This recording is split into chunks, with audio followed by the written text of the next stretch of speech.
LMPG. The first one, I didn't use LMPG for the kitchen, and this one, I'm kicking myself if I didn't do it, because I used the, what's some other ones called, Trev? The big kitchen supplier, Howdens. Oh, Howdens, yeah. It was all right for the valleys, nice cheap kitchen, looked really nice, but it was pants, to be honest, compared to this one. This is proper. But I was going for a massively upmarket.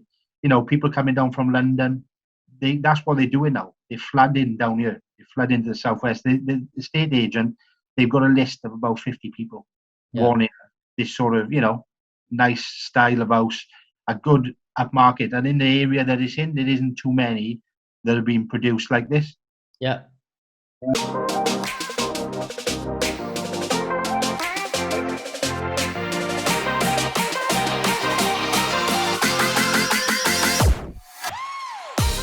So anyway, 190k, they sold it to a woman. The woman let them down because of lockdown. In the beginning, he pulled out, couldn't buy it. So in the July, I rang every single day, and I weren't getting through to him because they weren't working. But if I weren't getting through, no one else was getting through. So that kept me going every day. Sat in the park, riding a push bike, enjoying the sun, but really frustrated because you can't move. Couldn't move no properly, couldn't do anything, couldn't progress. Yeah. So I rang every day. Some point in July then, or just before July, they answered, and then I was in straight back to the property. So I got in there, multiple calls. I got them down to 175k then. Mm-hmm. Again, you're always looking for reasons that other people are not going to buy. Yeah. So COVID was perfect at that point because no one had the money on hand. People were procrastinating and just took action. All the due diligence. Don't make stupid decisions, but do be a doer. You know. Yeah. So 175 is a bit of persistence from the 190.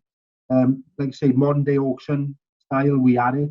So all this means is it's a normal sale, but you pay 4.3% of the agreed sale price. And the agreed sale price and the 4.3%, you pay stamp duty, if that's applicable at the time, on the whole amount. So it's not just the purchase price, you include the 4.3% as well. And that's inclusive of the stamp duty you pay on the total sum for them added together. So in this case, it was 175k purchase. 4.3% of that is £7,525. Yep. So the legals then, the purchasing, even the building inspection and the stamp duty combined was 3.5k. So the refurb then, I didn't estimate it at all, but I knew I had the money on hand if I did need it to go over the top with it, to just push it over the edge to get them people interested right at the end. So the refurb ended up costing me 60k on it, and I originally, that was with an extension of 35 square meters or square foot, however they calculate it. I envisaged spending half of that with no extension. Extension cost 30k with all the bits and bobs from ground up on the roof, but it was well worth doing it. So the exit fees then was 3,975 on the exit fees, and that's the estate agent's fees out, the legal fees out, and the NIF, NAF and trivia with the IRES pictures and all the rest of it, which is definitely worth doing if you're doing a high-end one. If you're not doing such a high-end one, then don't pay the extra. Yeah. Back on that. So total spend of $250,000, so 250,000. The market value was assessed a week ago at 300,000. Profit was 50k in that. It didn't even make it to Rightmove, and they'd sold it twice a couple of days ago. They'd sold it twice to two people. And again, when you're selling it, you want the money back to go again, you know. So they had two people, the first two people in, no quibbling. They'll give you a full market value because there's not many about you at this quality. So one had 6 in the chain, and the other had nothing to sell, and they were a first-time buyer, but again, of good quality. So they weren't playing about they had the money, simple as that. Right. So we went with the first-time buyer because there's no chain. The other one is 6 surveys, 6 building inspections, 6 mortgage lenders. Too much to go wrong. Yeah. So we went with them. So hopefully that'll be all good. Yeah. That's going through now. We've had a memorandum of sale from it, and that's underway now. So we're away. So the next step is development, either a development with an existing property. So the house has got enough land, so you can do the refurb on the house and build it from scratch, another property, detached property, or I'm looking now at a plot of land in Dorset now, where I'm moving on from here. Tuesday, actually, I've secured a house, and that's me. I'll be back in a rented property, use the money, buy, refurb, and sell, and continue doing that until you can afford to keep them all. Yeah, I mean, development is the main. When you can buy a property as your home and do it, there's no there's no tax. Corporation tax, no nothing on it, because it's your own home. To be safe, the rule of 36, 36 months, 3 years. But again, around a year, they can't challenge you. But again, people are being challenged. Aaron, there is. So if you ask the question, how long do you have to live in a property? It's a really good question. Doesn't give an answer. There is no specific thing. There isn't. I know someone that lived in a property for 6 weeks, made £700,000 profit, and he changed his mind, and it was challenged by HMRC. But because his intent, and he moved in, he put the bills in his name. He had the refurb done and everything, and yet they couldn't challenge it. They tried, but his solicitor argued the fact that it was his intentional home, and he lived there 6 weeks. So there is no minimum time that you have to stay. Now, I would suggest if you're doing it every 6 months, they might just cotton on. So exactly. I think you're good. Do one, go into rented, do a flip, go back into thing. That's a really good strategy. Brilliant. All right, definitely. 100%. Aaron, but like you say, it's all. I just want to say thank you to both of you, Leslie and Trevor, because without your knowledge, combined the two of you, I probably wouldn't get out of bed in the morning, Trevor. You always get a lift when you speak to me, don't you? I literally sold everything I'd amounted in the last 5 months, because of the lockdown. Obviously, I sat tight for a little bit. Again, it genuinely was going to be my family home for life, but I changed my mind. I want to go Dorset. Yeah. So I got rid of all of that. House up for sale and sold within 5 days, which was great. And now I'm moving out at 9 o'clock at night, which is good. So stop procrastinating and do. That's where you get things done. Super. Aaron, thank you for that. Bless you. Well done. I love it. I really do. So it's £75,000 clear that you made in less than a year. Brilliant. All right. So I want to talk to just quickly, it won't be long. Deji, are you on, Deji? Deji. Yes, I am. So great. So Deji's been with me on my program for a couple of months. Deji is in Luton, and we've got a deal going through now. So I haven't taken pictures because it is going through, and I don't want to give too much away. So let's just we'll just talk just briefly. So Deji saw this flat, a deceased estate, and it had a short lease. So when a property has a short lease of less than 70 years, it's really hard to get a mortgage on it. It really is. So you need to do what's called serve a Section 42 notice on the freeholder, and the freeholder has a legal obligation to have a survey and get legal paperwork drawn up and give you an extra 90 years. It's statutory 90 years every time. So the question was, on the market for 115 because it's a short lease, 57 years, but the owners did not want to serve the Section 42 notice. So, Deji, just give us a little bit of, what happened and how we managed to overcome. Right.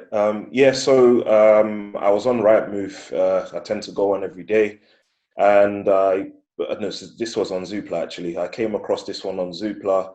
I called the agent. I'm familiar with most agents in Luton, but I hadn't heard of this particular one. So I called them up, and I was able to get the viewing on the same day. I went to the property. I'm familiar with the area. I looked it up. Great location, under 10 minutes walk to the train station, which is also about 25 minutes into London, St. Pancras. So it's an ideal location. So I went to view the property. Speaking to the agent, he seemed like a nice person. He was, keen to get it sold. I said, yeah, I'm definitely interested. The flat was okay, didn't necessarily need much work, maybe just paint, new carpet, just the cosmetic work really. And then we left the flat, and then we began speaking, and I was asking, well, I mean, prior to that, obviously, I was speaking to Trevor, and he was informing me about the Section 42 and that it has to be served before completion, or else the funds that I put into the deal will be locked in there for about 2 years or so. So I began speaking to the agent after viewing the property, and he said that they're not gonna, you know, accept that. They don't want anything to do with it. They just want to sell it as it is. It's either take it or leave it sort of thing. That he's had many people do that. And I just said, well, I'm interested in the property based on them serving a Section 42 upon prior to exchanging contract. And he said he'll get back to me, but they didn't accept. So I called Trevor again, and I said, this is the situation. What do I do, basically? And he just said to them, well, he said to me rather that it's strange that they wouldn't accept that, because there's no harm in them accepting to serve the Section 42 if I'm going to exchange contract. And I think Trevor pretty much got fed up, and then he called the agent himself and spoke to the agent. And I think the next day, Trevor called me back in the morning that, yeah, everything's all done and they've accepted the offer and they're willing to serve the Section 42 upon exchange of contract. So I then called the agent back, and they said, yep, everything is good. They've accepted to serve the Section 42, and just got my details really, and we're currently in the process of that. Super. And that's good. So the reason that the existing owner needs to serve a notice is that if you buy it with a short lease, you can't serve it until you've owned it for 2 years. So the way that Deji will buy this will be on a bridge until he gets the new lease available to purchase, and then he can refinance, because then his lease will be 147 years because of the extra 90 years. So, you know, that was a really good one. So that was the first deal since we've been on. So that's going through. However, there is rental income. Did you say about £1,000 a month there? It can achieve? Yeah, about that. Yeah. Perfect. Unless you did a service accommodation.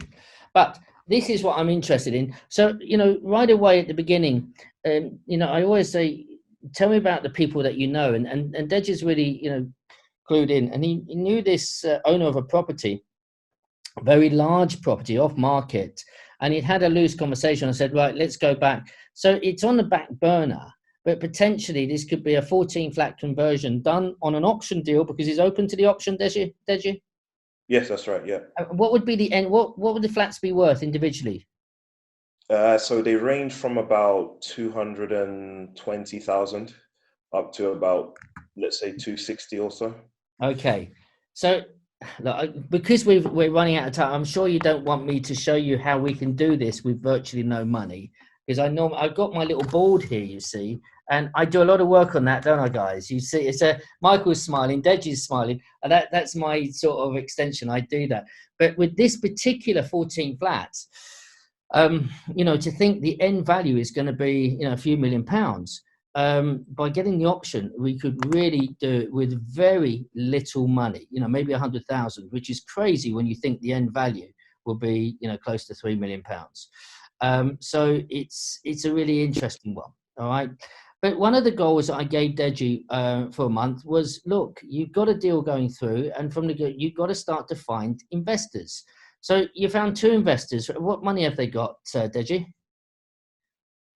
The first investors, he said between 60 to 70,000, and the second investor said he's got 40,000 plus. Brilliant. So our last session together, Deji had to present to me another deal that he's found, very similar with the short lease. So have you presented that yet? Because it was a good session. It was my favorite session. Have you presented that to the investor yet, Deji? Still trying to book a time with him here. He's a doctor, so he's quite busy. Okay. That's good. All right. And look, any words of wisdom? I mean, what's, you know, a couple of things that you've really learned that has helped you in your property journey that you think could help other people that you've learned since being with me?